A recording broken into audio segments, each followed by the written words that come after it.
दोस्तों, क्या Bermuda triangle एक और दुनिया का दरवाजा है? जरा सोचो, आप एक जहाज में बैठे हो, पायलट पूरी तरह मुतमईन है, मौसम ठीक है, सब कुछ नॉर्मल चल रहा होता है कि अचानक रेडियो पे एक आवाज सुनाई देती है। Everything looks strange. Nothing is normal anymore. और फिर खामोशी, ना प्लेन का कोई निशान, ना पैसेंजर्स, ना ही एक टुकड़ा। ऐसा लगता है जैसे पूरी दुनिया ने इस फ्लाइट को निगल लिया हो। दोस्तों, ये फिल्म का कोई सीन नहीं, ये असल जिंदगी का वो राज है जिसे दुनिया बरमूदा ट्रायंगल कहती है। Bermuda Triangle. Bermuda Triangle. Bermuda Triangle. Bermuda Triangle. Bermuda Triangle. Bermuda Triangle. Bermuda Triangle. Bermuda Triangle. Bermuda Triangle. Bermuda Triangle. क्या ये एलियंस का बेस है? क्या ये वक्त का दरवाजा है? क्या ये जिन्नात की दुनिया का रास्ता है? या फिर अटलांटिक जैसे पुरानी सिविलाइजेशन की बची कुछ ताकतें? हर जवाब के बाद एक नया सवाल खड़ा हो जाता है, और शायद इसीलिए बरमूदा ट्रायंगल का राज अब तक दुनिया के लिए अनसॉल्व्ड मिस्ट्री है। एक और दिलचस्प और पुरस्कार कहानी के साथ मैं हूं इसरार अली, और आप देख रहे हैं पुरस्कार आवाज। I'm Bruce Skernan. Let me take you on a short trip through the Bermuda Triangle. My only escape from the squall was to fly through a dangerous vortex tunnel above the Great Bahamas Bank. The tunnel appeared to be about 12 miles long and was slowly shrinking in diameter. दोस्तों, Bermuda triangle Atlantic ocean का वो हिस्सा है जहां Miami, Puerto Rico और Bermuda को line से connect करो तो एक ट्रायंगल बनता है। इसी ट्रायंगल को बरमूदा ट्रायंगल कहते हैं। 5 लाख स्क्वायर माइल्स का एरिया, जहां इंसानों की सबसे बड़ी टेक्नोलॉजी भी बेअसर लगती है। यहां से गुजरते हुए न जाने कितने शिप्स और एयरप्लेन्स हमेशा के लिए गायब हो चुके हैं। और सबसे पुरस्कार बात, ना बॉडीज मिलती हैं, ना तबाहशुदा हिस्सा, ना ब्लैक बॉक्स, मतलब प्लेन के टूटने के बाद उसका डाटा रिकवर करने वाली डिवाइस, कुछ भी नहीं मिलता। सिर्फ एक खामोशी जो समुंदर के सीने में दफन है। ये सिर्फ कहानियां नहीं बल्कि असल वाकयात हैं जिन्होंने साइंस को भी हैरान कर दिया।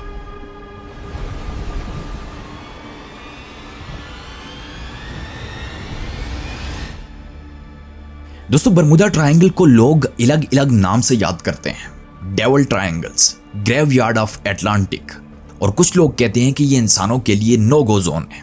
दोस्तों, 1950 के बाद से इसके वाकयात न्यूज़पेपर और मैगजीन्स में धूम मचा रहे हैं, लेकिन असल में इस ट्रायंगल का जिक्र इससे भी पुराना है। क्रिस्टोफर कोलंबस, जिसने पहली दफा अमेरिका को डिस्कवर किया था, उसके सफर की डायरीज में भी ये लिखा है, अटलांटिक के इस हिस्से में उसकी कंपास ने अचानक गलत डायरेक्शन दिखाना शुरू कर दी थी। सिर्फ यही नहीं, उन्होंने रात को आसमान में ऐसी अजीब रोशनी देखी जो उनकी समझ से बाहर थी। सोचो, ये 1492 का वाकया है, जब साइंस अपने पहले कदम पर थी। तब भी बरमूदा ट्रायंगल इंसानों को कंफ्यूज कर रहा था। लेकिन दोस्तों, सवाल ये है कि ये होता क्यों है? क्या ये सिर्फ अफवाहें हैं, या फिर इस समुंदर के नीचे कुछ ऐसे राज छुपे हुए हैं जो अब तक इंसानों की समझ से बाहर हैं? दोस्तों, आज हम इस पुरस्कार सफर में ना सिर्फ उन लोगों की कहानियां सुनेंगे जो इस ट्रायंगल में गायब हुए हैं, बल्कि उन साइंटिफिक और सुपरनैचुरल थ्योरीज को भी समझने की कोशिश करेंगे जो इस राज को खोलने की हिम्मत करती हैं। तैयार हो जाएं, क्योंकि आज का सफर एक स्टोरी नहीं बल्कि एक तजुर्बा होगा। एक ऐसा तजुर्बा जो आपको सोचने पर मजबूर कर देगा कि क्या दुनिया वाकई ही उतनी सिंपल है जितनी लगती है, या फिर हमारी आंखों के सामने एक ऐसी दुनिया छुपी हुई है जिसका दरवाजा बरमूदा ट्रायंगल है।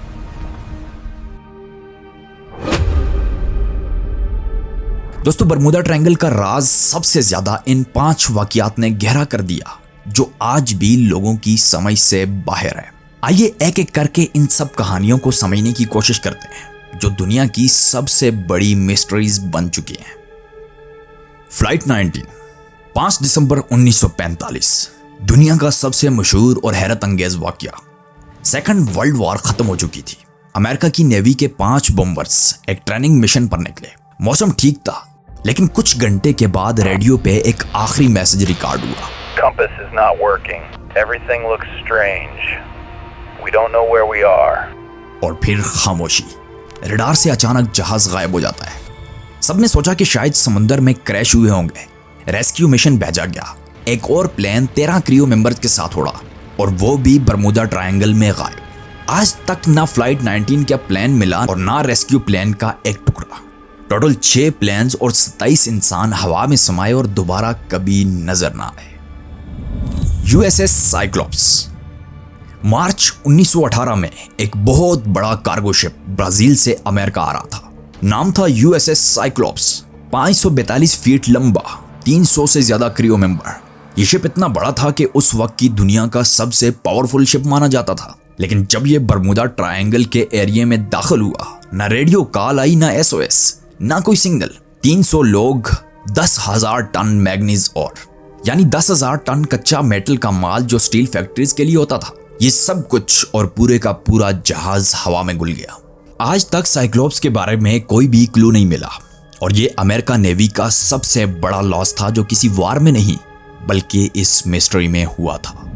The witchcraft yard, December 1967। Miami के पास एक छोटी सी यार्ड विचक्राफ्ट एक शॉर्ट ट्रिप पर गई। सिर्फ 1 माइल दूर कोस्ट गार्ड को कॉल की गई। We need help. Our boat hit something. 19 minute के अंदर रेस्क्यू टीम वहां पहुंची, लेकिन जब कोस्ट गार्ड साइट पर पहुंचा, न यार्ड थी न लोग, सिर्फ खामोश समुंदर। दोस्तों, ये कहानी इसलिए भी हैरत अंगेज है क्योंकि सिर्फ 1 माइल दूर मियामी कोस्ट पर ऐसा डिसअपीयरेंस हुआ था जिसने आज तक दुनिया को हैरान करके रखा हुआ है। कैरल ए डीरिंग, 1921। दोस्तों, एक और केस जिसने दुनिया को हिलाकर रख दिया। एक कमर्शियल शिप कैरल ए डीरिंग बरमूदा ट्रायंगल से गुजर रही थी। कुछ दिन बाद वो शिप नॉर्थ कैरोलिना कोस्ट पे मिली, लेकिन अंदर ना कोई क्रू था ना कैप्टन, सिर्फ खाली शिप। किचन में खाना बना हुआ था, प्लेट सेट थी, जैसे लोग बस सब अभी लौटने वाले हों। लेकिन हैरानकुन बात यह थी कि सब के सब लोग गायब थे। DC-3 पैसेंजर प्लेन, दिसंबर 1948। पोर्टो रिको से फ्लोरिडा जाने वाले एक पैसेंजर प्लेन 32 लोगों के साथ बरमूदा ट्रायंगल में गायब हो गया। वेदर बिल्कुल क्लियर था, प्लेन मॉडर्न था, लेकिन डेस्टिनेशन से सिर्फ कुछ मिनट्स पहले कांटेक्ट कट हो गया। ना ही आज तक प्लेन मिला और ना ही कोई पैसेंजर। दोस्तों, इस तरह के और छोटे वाकयात भी बेशुमार हैं, जिनमें फिशिंग बोट्स जो कभी वापस नहीं आई, प्लेन्स जो बिना सिग्नल के डिसअपीयर हो गए, क्रूज शिप जो रडार पर चले लेकिन आंखों के सामने से गायब हो गए। दोस्तों, सोचो, इतने बड़े शिप्स और प्लेन जिनमें इंजन, स्टील और हजारों लोग हैं, वो सिर्फ हवा और पानी में गायब कैसे हो जाते हैं? अगर ये सिर्फ एक्सीडेंट है तो कम से कम कुछ तबाहशुदा टुकड़े तो मिले, कुछ बॉडीज तो मिलती। लेकिन बरमूदा ट्रायंगल एक ऐसी जगह है जहां मौत भी अपना निशान नहीं छोड़ती। ये डिसअपीयरेंस सिर्फ एक कहानी नहीं बल्कि असल वाकयात हैं जो डॉक्यूमेंटेड हैं। नेवी के रिकॉर्ड, कोस्ट गार्ड की रिपोर्ट्स, न्यूज़पेपर की हेडलाइन, सब इस बात का सबूत हैं कि यहाँ कुछ ऐसा हो रहा है जो इंसानों की समझ से बाहर है। और यही वो पॉइंट है जहाँ साइंस को समझने में सबसे ज्यादा मुश्किलात होती हैं। क्या ये सब नेचुरल फिनोमेना है या फिर कोई और ताकत जो इंसानों के जहाजों और प्लेन्स को अपने अंदर समा लेती है? दोस्तों, अब सवाल उठता है कि क्या बरमूदा ट्रायंगल के राज का जवाब सिर्फ साइंस के पास है? साइंटिस्ट ने इस मिस्ट्रीज को समझने की कोशिश में कई थ्योरीज पेश की, लेकिन जो सबसे ज्यादा इंपॉर्टेंट थी वो ये 4 हैं। आइए बारी बारी इन सबको समझने की कोशिश करते हैं। Number 1, magnetic variation. दोस्तों, दुनिया की हर कंपास नॉर्मली मैग्नेटिक नॉर्थ दिखाता है, लेकिन बरमूदा ट्रायंगल में कुछ जगह ऐसी हैं जहां कंपास ट्रू नॉर्थ की तरफ पॉइंट करता है। ये फर्क पायलट और सेलर्स को कंफ्यूज कर देता है। जहां 1 डिग्री का एरर प्लेन को रास्ते से भटका सकता है, वहां कंपास का कंप्लीटली गलत डायरेक्शन दिखाना मौत को पैगाम देना है। 1 मिनट के लिए मान लेते हैं कि सिर्फ कंपास यहां पे गलत डायरेक्शन दिखाती है। अगर सिर्फ यही इशू है तो फिर प्लेन और शिप्स का कोई टुकड़ा या तबाहशुदा हिस्सा क्यों नहीं मिलता? Number 2, methane gas hydrate. दोस्तों, समुद्र के कुछ एरियाज में मेथेन गैस बर्फ की शक्ल में फंसी होती है। जब ये गैस अचानक रिलीज होती है तो समुद्र का पानी हल्का हो जाता है। हैवी शिप्स भी अपना बैलेंस खो देती हैं और सेकंड्स में डूब जाती हैं। साइंटिस्ट कहते हैं कि अगर ये गैस हवा तक पहुंच जाए तो प्लेन के इंजन को भी बंद कर सकती है, लेकिन फिर भी इतने बड़े एक्सपेरिमेंट के बावजूद कोई भी टुकड़ा या तबाहशुदा हिस्सा क्यों नहीं मिलता? नंबर 3, रॉक वेव और एक्सट्रीम वेदर। दोस्तों, अटलांटिक ओशन तूफानी समुद्र के लिए मशहूर है। यहाँ 100 फीट तक की वेव्स रिकॉर्ड की गई हैं। ऐसी वेव जो प्लेन को एक ही झटके में गिरा सकती हैं और एक बड़े से बड़ा शिप पल भर में डूब सकता है। साथ ही सडन स्टॉर्म्स और वाटर स्पाउट्स भी कॉमन है। शायद यही वजह है कि लोग कहते हैं कि प्लेन्स और शिप्स अचानक गायब हो जाते हैं। लेकिन अगर ये सब स्टॉर्म है तो रडार और सैटेलाइट भी सब कुछ गायब होने के बाद साइलेंस क्यों दिखाती है? Number 4, human error. दोस्तों सबसे सिंपल एक्सप्लेनेशन ये है कि ज्यादातर केसेस में ह्यूमन एरर ही जिम्मेदार है। पैनिक, गलत नेविगेशन और इमरजेंसी में गलत फैसले। लेकिन सवाल फिर वही है कि दुनिया भर में रोज हजारों प्लेन उड़ते हैं और शिप्स सफर करते हैं। सवाल ये है कि सिर्फ बरमूदा ट्रायंगल ही क्यों वो जगह है जहां गलतियां हमेशा मौत बन जाती हैं? दोस्तों साइंस के पास हर एक चीज का एक लॉजिक है, लेकिन हर एक लॉजिक के बाद एक सवाल बनता है, कंपास एरर के बावजूद टुकड़े या तबाहशुदा हिस्सा क्यों नहीं मिलता? स्टॉर्म और रॉक वेव के बावजूद लोगों की लाशें क्यों नहीं मिलती? मेथेन गैस के बावजूद एक भी प्रूफ क्यों नहीं रिकॉर्ड हुआ? ये वो गैप है जहां साइंस खत्म होती है और मिस्ट्री शुरू होती है।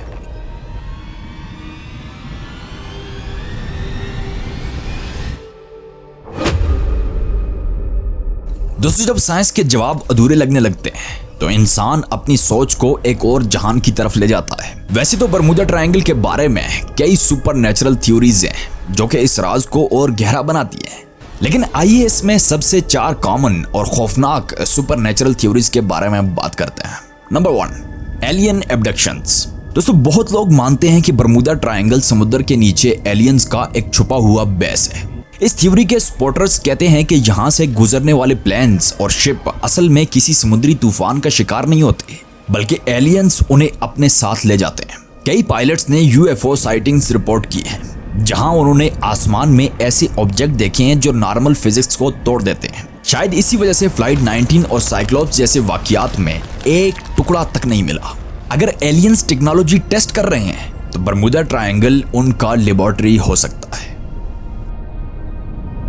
Number 2, time travel and warm holes.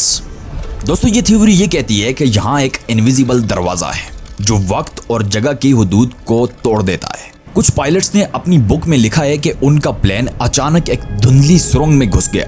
Radar के हिसाब से वो घंटों की जर्नी मिनटों में कर गए और कुछ को लगा कि वो किसी और जमाने में पहुंच गए। सोचो अगर बरमूदा ट्रायंगल असल में एक वार्म होल है तो ये सिर्फ डिसअपीयरेंस का नहीं बल्कि टाइम ट्रेवल का भी क्लू हो सकता है। नंबर 3, जिन्नात और पैरेलल डायमेंशन। दोस्तों इस्लामिक नजरिए से देखा जाए तो समुंदर और हवा जिन्नात की मस्कन है। हदीस में आता है कि जिन्नात इंसान की तरह मुख्तलिफ कुव्वतों के मालिक हैं। कुछ उलमा कहते हैं कि बरमूदा ट्रायंगल एक ऐसा मुकाम हो सकता है जहां उनका दारोमदार ज्यादा हो। दोस्तों सोचो एक ऐसी जगह जहां इंसान के बनाए हुए टूल्स, कंपास, इंजन, रडार सब फेल हो जाएं। क्या ये मुमकिन है कि ये उनका गेटवे हो, एक पैरेलल दुनिया जहां इंसान का दाखिल होना मना हो? कुरान में अल्लाह ताला फरमाते हैं और समुंदर में तुम्हें चलाने वाले वही हैं। लेकिन क्या इंसान कभी कभी ऐसी हदूद क्रॉस कर देता है जो सिर्फ अल्लाह की मखलूकात के लिए बनाई गई थी? नंबर 4, एटलांटिक और लॉस्ट सिविलाइजेशन। दोस्तों एक और थ्योरी है कि बरमूदा ट्रायंगल के नीचे अटलांटिक जैसी खोई हुई सिविलाइजेशन का मरकज है। प्लेटो की किताबों में अटलांटिक का जिक्र आता है, एक ऐसी एडवांस सिविलाइजेशन जो कि एक समुंदर में डूब गई। कुछ रिसर्चर्स कहते हैं कि बरमूदा के समुंदर के नीचे जो पिरामिड जैसी स्ट्रक्चर्स मिले हैं वो अटलांटिक के आसार हो सकते हैं और उनकी टेक्नोलॉजी अभी भी एक्टिव है जो इंसान के जहाजों और प्लेन्स को अपनी तरफ खींच लेती है। दोस्तों ये थ्योरीज चाहे कितनी ही अजीब लगती हो मगर एक बात सब में कॉमन है, बरमूदा ट्रायंगल एक ऐसी जगह है जो इंसान की सोच और साइंस दोनों से आगे है।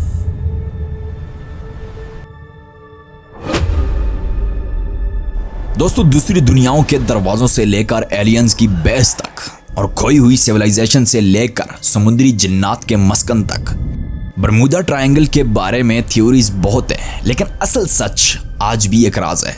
दोस्तों साइंस ने एक्सप्लेन किया magnetic variation, methane gas, storm, human error, लेकिन इन सब के बावजूद एक चीज समझ से बाहर है कि जहाज के टुकड़े या तबाहशुदा हिस्सा क्यों नहीं मिलता। अगर प्लेन्स और शिप सिर्फ एक्सीडेंट का शिकार होते हैं तो समुद्र के नीचे उनका कुछ तो निशान होना चाहिए, लेकिन यहाँ सब कुछ ऐसे गायब हो जाता है जैसे वो कभी था ही नहीं। और जब भी साइंटिस्ट या रिसर्चर इस राज को सुलझाने के करीब होता है, एक नया इंसिडेंट फिर से सवालों को जन्म देता है।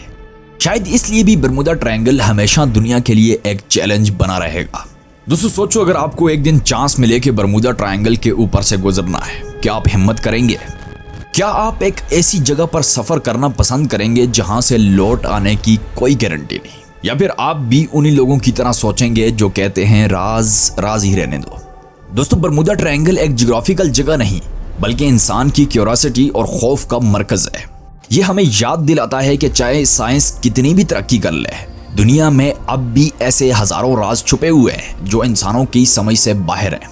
और शायद यही राज हमें जिंदा रखते हैं, क्योंकि जब तक हमारे पास सवाल हैं तब तक हम जवाब तलाश करते रहेंगे। दोस्तों ये थी आज की कहानी बरमूडा ट्रायंगल की। ये साइंस है या सुपरनैचुरल? उम्मीद है आपको ये सफर पसंद आया होगा। अगर आपको लगता है कि इस कहानी का असल जवाब साइंस में है तो कमेंट्स में लिखिए, और अगर आपको लगता है कि इसके पीछे कोई और दुनिया है तो अपनी थ्योरी हमारे साथ जरूर शेयर कीजिएगा। अगली दफा फिर आपको एक नए राज के सफर पर ले चलेंगे। तब तक अपना ख्याल रखिएगा और याद रखिएगा, हर आवाज के पीछे एक कहानी होती है और हर कहानी के अंदर छुपा होता है एक राज।